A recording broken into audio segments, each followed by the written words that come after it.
Добрый вечер, дорогие телезрители и радиослушатели. Очень рад видеть в очередной раз и заниматься тем, что мы проходим в рамках нашей программы «Конституции мы», рассматривая разного рода вопросы реализации конституционных позиций, конституционных ценностей. И сегодня у нас тема «Защита конституционных прав граждан в Республике Саха-Якутия. История, реалии и перспективы». В связи с этим мы пригласили к нам в студию уполномоченного по правам человека в Республике Саха-Якутия, заслуженного юриста Республики Саха-Якутия, лауреата общественной премии имени профессора Михаила Михайловича Федорова Сардану Михайловну Гурьеву. В студии автор и ведущий, председатель Якутского регионального отделения Ассоциации юристов России, доктор юридических наук, профессор Александр Николаевич Кимкимен. Нам помогают режиссеры Мария Новгородова и Николай Слепцов Айдын. Ну, давайте приступим к нашей передаче. Добрый вечер. Поскольку, у нас не так много времени, мы должны раскрыть суть и содержание вашей работы. Начнем с того, что является правовой основой деятельности уполномоченного по правам человека в Республике Саха-Якутия, как развивался этот институт уполномоченного и ваши оценки деятельности этого института. Спасибо большое за приглашение, Александр Николаевич. Конечно, мы с вами работаем давно, и действительно в республике нашей есть определенное сообщество юридическое, которое ответственно старается работать и в целях защиты прав граждан и, безусловно, заниматься правовым просвещением. Ну, в целом, конечно, по Конституции Российской Федерации защита прав свобод человека и гражданина – это обязанность государства. Поэтому Республика Саха-Якутия, которая приняла Конституцию, основной закон ранее, заложила такой же, безусловно, принцип. Поэтому республика стала 22-м субъектом Российской Федерации, которая приняла закон об уполномоченном по правам человека в Республике Саха-Якутия. И хотелось бы довести до телезрителей и до радиослушателей, что как раз в 2022 году закон был принят 17 октября, и мы практически находимся в преддверии принятия закона, поэтому сегодняшний наш с вами разговор, он достаточно символичный и будет актуальный. Правовая основа, как я уже отметила, это Конституция Российской Федерации, Конституция — основной закон Республики Саха-Якутия. И в свое время важным нормативно-правовым актом на федеральном уровне был федеральный закон об общих принципах организации деятельности законодательных, представительных, исполнительных органов государственной власти субъектов Российской Федерации, 184 закон, который уже заменен сейчас федеральным законом о публичной власти. И одним из тоже ориентиров для нашей работы является и федеральный конституционный закон об уполномоченном по правам человека Российской Федерации. И надо отметить о том, что все-таки несмотря на ковид, на сложнейший период, когда мы боролись с такой напастью, работа в органах власти по защите прав граждан, она никогда не останавливалась, в том числе по совершенствованию, выработке нормативно-правового регулирования. О чем я говорю, Александр Николаевич? В период как раз ковида в этом году мы отмечали 5 лет, и отмечаем 5 лет принятия федерального закона, который называется «Об уполномоченных по правам человека в субъектах Российской Федерации», который унифицировал, систематизировал, проанализировал, безусловно, всю ту практику, огромную практику, которая есть во всех регионах. И как отмечает сейчас федеральный омбудсмен Татьяна Николаевна Москалькова, сейчас уполномоченные по правам человека назначены в каждом субъекте Российской Федерации, включая новые территории, которые мы все являемся одной дружной командой. Поэтому законы действительно работают, Александр Николаевич. Угу. Ну, давайте, у нас первым уполномоченным по правам человека была Федора Николаевна Захарова. Были последующие, пожалуйста, о ваших предшественниках. Да, действительно, закон, когда был принят 17 октября 2002 года, Федора Николаевна Захарова, значит, тоже она профессиональный, высокопрофессиональный юрист, и после него был назначен Ефимов Алексей Михайлович, тоже высокопрофессиональный юрист, значит, с марта 2003 года фактически заработал правозащитный институт в республике. Федора Николаевна проработала 2 срока полномочий, затем сменил Алексей Михайлович Ефимов, как я уже сказала, который уже потом был направлен на работу председателем Центральной избирательной комиссии нашей республики, и я на сегодня являюсь 3-м уполномоченным. Была заложена действительно правовая основа, была организована структура, были выделены кабинеты. Указом президента Республики Саха-Якутия был определен, тогда численность была определена 7 человек, которые за этот период деятельности с 2003 года по 2005 численность наша не менялась. Хотя мы видим, первый год к нам поступило более правозащитный орган и республики, более 800 жалоб, то сейчас мы видим в целом за деятельность вот по 9 месяцев текущего года, 2025 года, более 40 тысяч жалоб. То есть увеличение идет в разы, поэтому, конечно, мы находимся тоже в поиске новых инструментов и методов правозащитной деятельности. Какие ключевые достижения уполномоченного по правам человека вот за последние годы, которые наиболее значимы, на ваш взгляд? Безусловно, надо отметить о том, что оценку любому государственному органу дает население, общество. Поэтому, исходя из тех задач, которые определил для нас парламентарий, Государственное собрание Ултумын, это 4 задачи. Это содействие восстановлению нарушенных прав, это совершенствование нормативно-правовых актов. Следующая задача – это правовое просвещение, и 4-е – международное сотрудничество. Вот исходя из этого, конечно, в условиях реалий мы, безусловно, на самое главное место сейчас вышла задача защита участников специальной военной операции и их семей. Это работа каждодневная, каждоминутная, каждосекундная. Поэтому, если мы видим цифры за, например, 3 года, то практически у нас более 1500 поступило обращений только от самих участников специальной военной операции и их семей. Следующее важное, которое последние годы волнует наше гражданское общество, наших граждан, это вопросы киберпреступности. Мы знаем, к сожалению, такие нехорошие примеры жертвы от телефонных мошенников, поэтому мы практически на открытом форуме, который был посвящен вот в прошлом году профилактике как раз преступлений в сфере кибермошенничества через телефонную связь, вносили тоже более 10 предложений.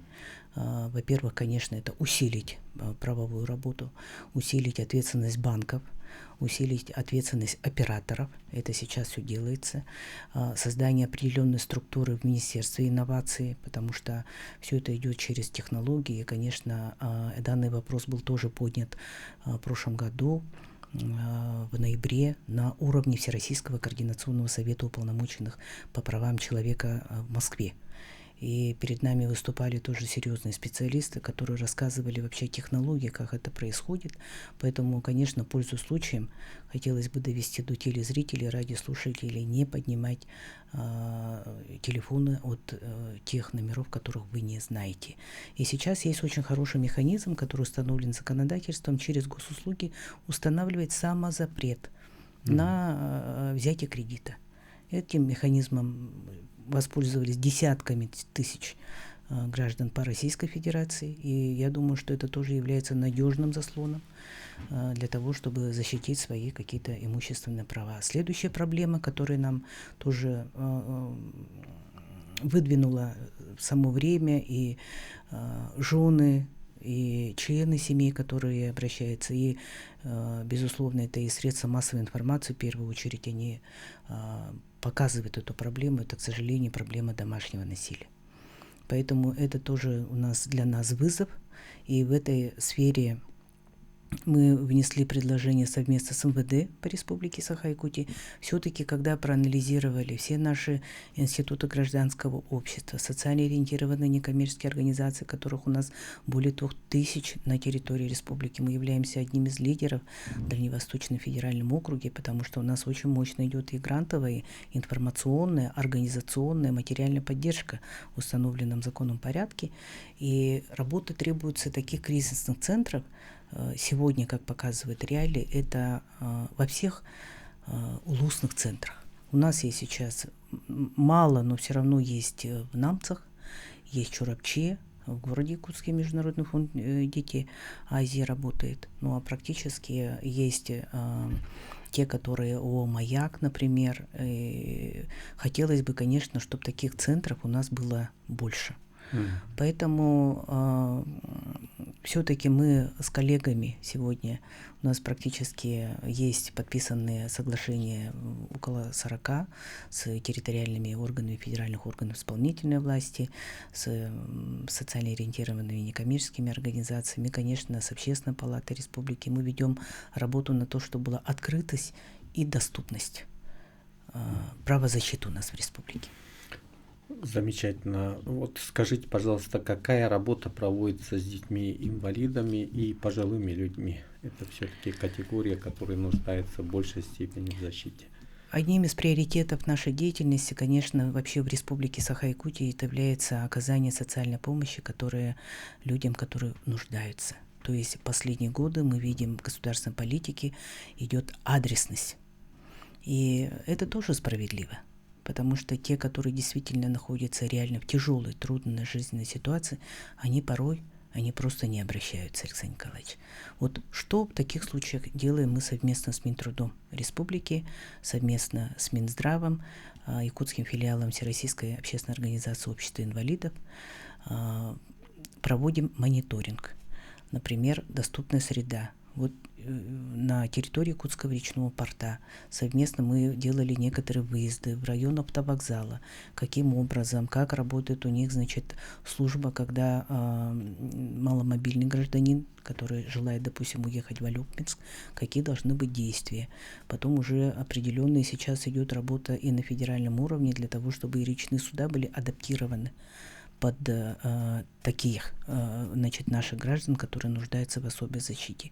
Кроме того, что, конечно, у нас в республике одна из тоже первых в связи с ратификацией Конвенции о правах инвалидов были приняты определенные изменения в федеральный закон, и правительство Республики Саха-Якутия оперативно тоже обновило наше нормативно-правовое законодательство, законы Госсобрания ЛТУМЭН, подзаконные акты правительства республики и в лице министерств, ведомств соответствующих. Поэтому, конечно, здесь важным является то, что сегодня идет адресная работа, как я уже отметила. Что касается пожилых. По пожилым, конечно, у нас тоже есть определенная дорожная карта, которая разрабатывает и реализуется в лице правительства Республики и Минтруда социального развития. Но есть там у нас и, например, определенные проблемы. На сегодня я бы хотела, возможно, Александр Николаевич, подчеркнуть о том, что все-таки есть у нас определенная тенденция. Тоже мы сейчас со специалистами это Минтруда анализируем. Почему родители пожилые, у которых есть взрослые дети, вот какие причины их сподвигают на то, что они, родители, сдают дома-интернаты престарелых инвалидов? То есть на контроле у нас являются и государственные социальные учреждения, где у нас проводится каждодневная работа, забота о пожилых, которые одинокие, потому что мы видим тоже сегодня очередь, когда документы поступают. Из них там, примерно около 10-13% они имеют детей. Поэтому там очень четко сейчас должна, на наш взгляд, выстроиться работа по критерию нуждаемости. Просто какие, может быть, это у взрослых детей тоже они сами в трудной жизненной ситуации, может, они сами болеют, какие-то есть основания. И такие вопросы точечные, они всегда должны быть нами просмотрены. Потому что есть тоже определенные, конечно, мы знаем примеры, к сожалению, которые волнуют на сегодня гражданское общество.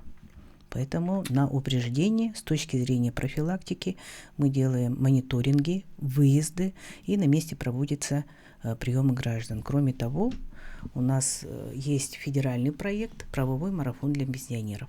Поэтому, если мы где не можем, допустим, в улусы районы выехать, через видеоконференц-связь принимаем граждан. У них возникают вопросы, например, вот могут у телезрителей, радиослушателей возникнуть вопросы, а какие у них бывают проблемы, что они ставят. Ставят вопросы по размерам своей пенсии. Ранее мы обращались в пенсионный фонд, сейчас мы активно, дружно работаем с отделением Социального фонда России по Якутии. И буквально бывают такие моменты, факты, когда мы просим, чтобы с выездом оказали разъяснение, и такие формы у нас тоже применяются. Кроме того, у нас есть акция «Забота о пожилых». Мы последние годы озаботились тем, что как все-таки живется одиноким гражданам. Например, на территории города Якутска мы их насчитали, своими акциями охватили где-то порядка 70. Вот как им живется? Иногда даже им не с кем поговорить. И мы по итогам нашей работы внесли предложение в городскую администрацию города Якутска, чтобы составили некий реестр одиноких граждан, чтобы их охватить всеми формами тоже социальной помощи. И такая работа у нас была проведена в отношении тех участников Великой Отечественной войны, потому что к нам были обращения, когда, оказывается, зная, что этот участник Великой Отечественной войны живет один, была попытка нарушить его права. Поэтому мы для себя задумались, а в силу чего происходит, почему так происходит. Поэтому уже совместно с ГБУ «Победа», совместно с Минтрудом мы составили список именно одиноко проживающих, и по ним у нас ведется постоянный патронат. Какие шаги были предприняты для защиты прав граждан на получение доступного жилья? Здесь мы, конечно, видим, что федеральными органами власти, главой республики, правительством республики принимаются очень серьезные меры и идут серьезные бюджетные обязательства, выделяются на переселение граждан из ветхого аварийного жилья. Поэтому совместно у нас ведется работа с Минстроем, мы участвуем. То есть мы, Александр Николаевич, мы не подменяем компетентные органы. Это у нас есть такая очень четкая статья в законе об уполномоченном по правам человека, что мы дополняем, не подменяем. Поэтому мы зачастую говорим слово «вместе», «совместно». А наша роль в чем заключается? Если, например, видим вопросы, была жалоба гражданина Т., он жил в приспособленном под жилое помещение в здании бывшей котельной. Вот переселение было из ветхого аварийного жилья. Гражданин в своем заявлении не указал обстоятельства, что дочь инвалид. И мы выехали на выездную проверку, посетили. И, пообщавшись с отцом, это был отец-одиночка, увидели, что дочь. И оказывается, у него болезнь этой дочери инвалида как раз подпадает под ту категорию постановления правительства Российской Федерации, по которому положена дополнительная площадь. Поэтому место там, скажем, такое, потому что сейчас переселение по практике Верховного суда России идет квадрат-квадрат. Это уже такая устойчивая судебная практика. А тут еще моменты, когда увидели, что по закону есть возможность, семья была переселена уже более лучшие условия. Последние годы данный вопрос тоже по обеспечению права на жилье поднималось на федеральном уровне, на уровне уполномоченного по правам человека России защиты жилищных прав граждан. И там есть у нас, конечно, вопросы, которые на сегодня находятся в проработке. Все-таки найти возможность при, конечно, определенной бюджетной обеспеченности по маневренному жилью. Это у нас сейчас достаточно вопрос актуальный. И социальные дома, которые у нас в городе Якутске на улице Пушкина построены, тоже здесь мы вносили со стороны нашего правозащитного института, что все-таки было бы целесообразно, чтобы федеральный бюджет через федеральные субсидии мог бы нам выделить республике на строительство социального дома. Ну, конечно, мы видим, что самая, конечно, на сегодня задача части федеральных национальных проектов по строительству социальных учреждений это реализуется. Сейчас республика у нас будет на Якутской 8, там уже идет строительство нового корпуса, дом-интерната престарелых инвалидов. Эти вопросы. И конечно, параллельно мы все равно видим, что актуальные сессии, необходимо их решать и не замалчиваем об этом, даем все время сигнал. Вопросы нарушенных прав в этой стезе вы какими формами можете защитить? Это очень важный вопрос, Александр Николаевич. Он имеет большое практическое значение. Я вас благодарю за этот вопрос, потому что методы постоянно совершенствуются. Это последние годы горячие линии. Это прямые выездные проверки. Мы очень активно используем командировки в районы. И через сайт возможность подачи письменных обращений и, конечно, устные приемы. По телефону 507-363, город Якутск, улица Курашова, 24, кабинет 509. Ну хорошо, у нас интересный разговор. Мы вынуждены прерваться на короткий перерыв. После этого продолжим наш разговор. Будьте с нами, будет интересно. Еще раз приветствую уважаемых телезрителей и радиослушателей. В эфире программа «Конституция и мы». Автор и ведущий Александр Николаевич Кимкимен. Я сейчас хотел бы отметить, что у нас очень интересный разговор о реализации конституционных прав граждан в Республике Саха-Якутия, об их защите. У нас в гостях уполномоченный по правам человека в Республике Саха-Якутия Сардана Михайловна. И я хочу задать вот такой вопрос. Ну, мы всегда стараемся видеть открытость вашей работы, и это очень дорогого стоит. Особенно части людей, которые, в силу разных жизненных обстоятельств потеряли жизненные ценности, у них нет мотивации чего-то делать и так далее. Вот как вы проводите работу с такими категориями граждан? Запрос есть общества об оказании помощи людям, которые оказались на улице. Мы видим публикации, к нам поступают звонки на горячую линию, приходят, и нам сообщают на приемах. Поэтому, конечно, мы вместе с нашими единомышленниками озаботились тем, что разработать такой проект, социально-благотворительную акцию, как вначале она называлась «Путь к дому», а теперь она называется «Измени жизнь».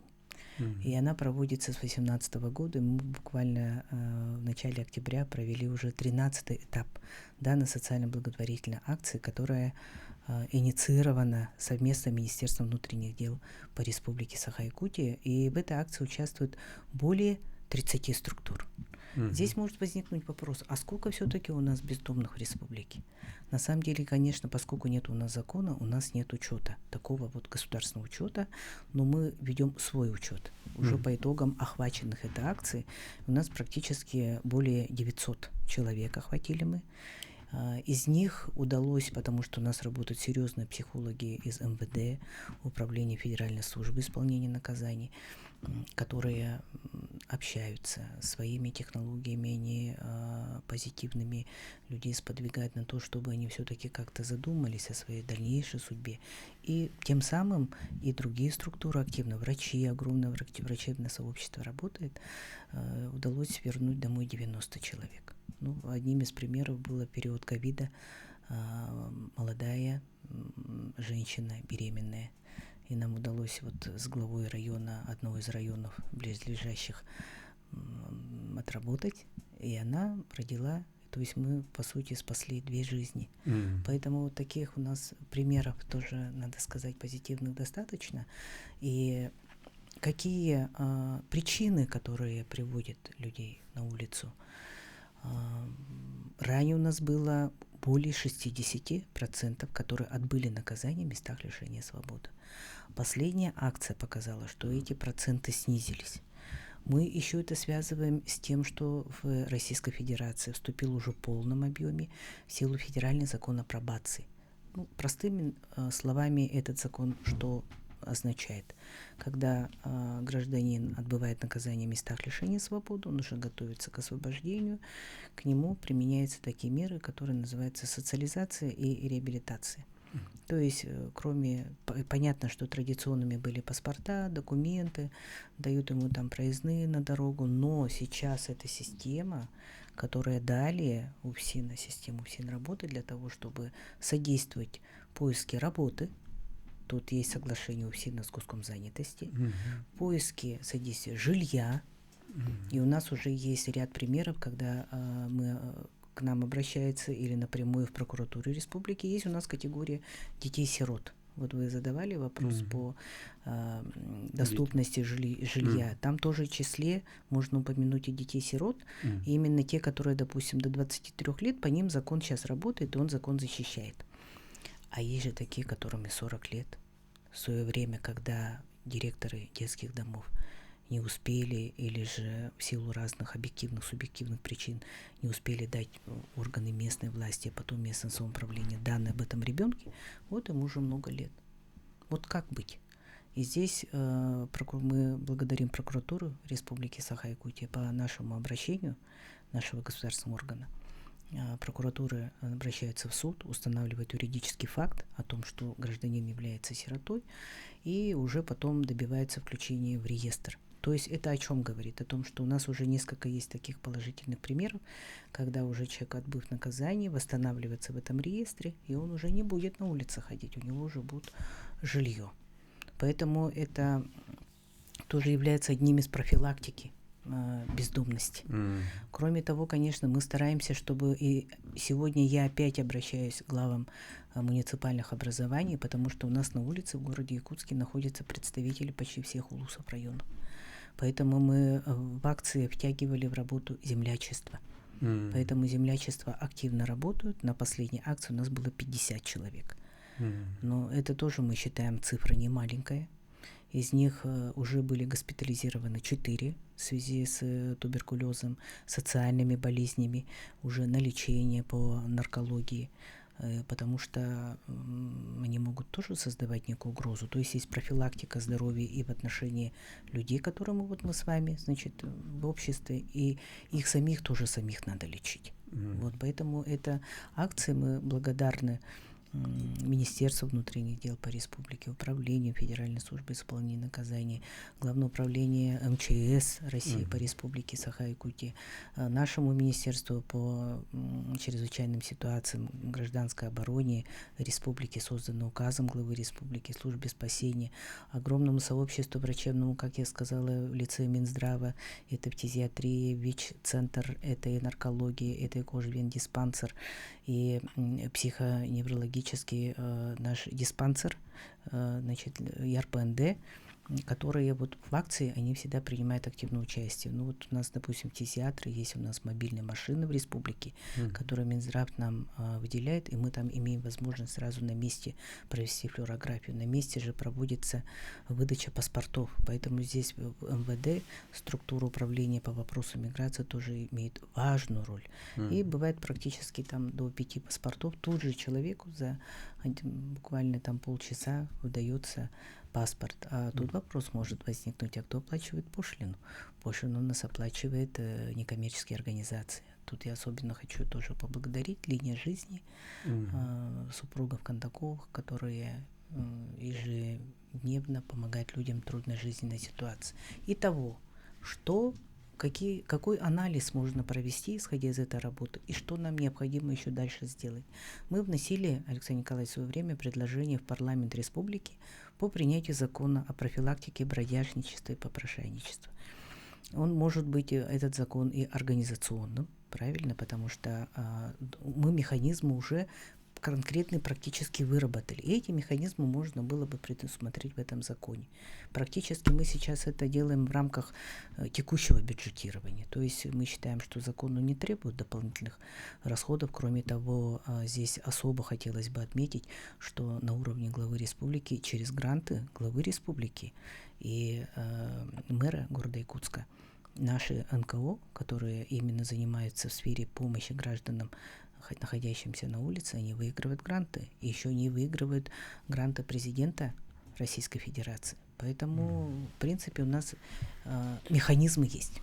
Да, вот очень кратко, поскольку у нас совсем мало времени, через 10 минут мы уже завершаем программу. Вы не забываете тех людей, которые находятся в пенитенциарных учреждениях, очень коротко. Что вы могли сказать об этом? Одну из системных, конечно, сегодня вопросов, которые находятся на нашем поле контроля, это тоже является защита прав граждан в местах принудительного содержания. И буквально недавно, вот в сентябре у нас прошел Всероссийский курсовет уполномоченных по правам человека в городе Москве, где именно тема защита прав граждан в местах принудительного содержания, она была рассмотрена на уровне Москальковой Татьяны Николаевны. Потому что граждане находятся в закрытых помещениях, поэтому, конечно, это требует тоже особого внимания. Здесь бы я хотела отметить ключевую роль тоже нашей совместной работе прокуратуры республики, потом прокуратуры по надзору за исполнением законодательства в местах лишения свободы и общественно-наблюдательной комиссии. То есть мы все вместе выходим на проверки. Какие вопросы возникают у лиц, находящихся в местах принудительного содержания? Сейчас наиболее волнует их медицинское обеспечение, потому что у врачей зарплаты ниже, чем в гражданских больницах, поэтому здесь есть разные варианты, которые прорабатываются на федеральном уровне. Вот. А по условиям содержания там много проводится ремонтов, деньги из федерального бюджета выделяются. И есть у нас вопросы, которые касаются обжалования приговоров. По ним тоже вот возникает ряд обращений. Ну, конечно, личность формируется, значит, со школьной скамьи, да, и мы, конечно же, должны уделять внимание повышению правовой культуры, пропаганде конституционных ценностей, в том числе и с родительским сообществом. Вот в этом плане роль родителей в воспитании своих детей и их ответственность. В Республике Саха-Якутия одним из первых вообще в России был принят закон о правах ребенка. И те нормативные акты, которые направлены на повышение престижа матери, отца, это День матери, учрежденный указом первого президента Республики Михаила Федоровича Николаева, потом День отца, День мальчика, День девочек недавно отмечали. У нас, то есть такая полная семья, вот мы вообще уникальный в этом плане регион, который действительно, несмотря на трудности, на времена, всегда за традиционные семейные ценности. Поэтому закон об ответственном родительстве, который принимал парламент республики, как раз направлен на повышение этого престижа. И с точки зрения ответственного родительства, вообще вот недавно был, я хочу как привести пример, Александр Николаевич, был недавно замечательно пройден в школе номер 40 СОЖ открытый родительский форум. Школа, она носит имя первого президента Республики Михаила Ефимовича Николаева. И как раз там было 10 спикеров, и в том числе и меня пригласили. Значит, и мы постарались ответить на вопросы и ребят, и родителей. Все-таки роль труда, роль семейного воспитания, роль матери, роль отца, роль здоровья. Там было интересное предложение одного из аксакалов педагогики, что все-таки формирование здорового ребенка вот, отнести тоже надо вопросам педагогики. Что он кушает? Традиционное наше питание, да, потому что это вопросы тоже связаны с тем, что и продолжительностью жизни, и качеством жизни и так далее. Вот, поэтому здесь мы тоже постарались до детей довести и до ребят, что все-таки роль отца, роль матери в семье, она, конечно, понятно, я думаю, ни у кого это сомнений не вызовет, она очень-очень велика. С точки зрения, как раз мы работаем здесь тоже якутским отделением, региональным отделением матери России, как раз какие-то трудные бывают жизненные ситуации, в которых оказалась мама, к нам обращается, и мы тоже совместно рассматриваем и принимаем меры по восстановлению нарушенных прав. Ну, еще один вопрос, на мой взгляд, очень важный. Это работа уполномоченного и его реакция на обращение по трудовым спорам и правам работников. Мы приветствуем те решения, которые принимаются на федеральном уровне и на уровне нашей республики вообще по повышению престижа труда. Мы недавно как раз проводили в республике, мы участвовали, в республике проводилась работа в год труда. Поэтому и в докладе уполномоченному тоже в парламент вносили.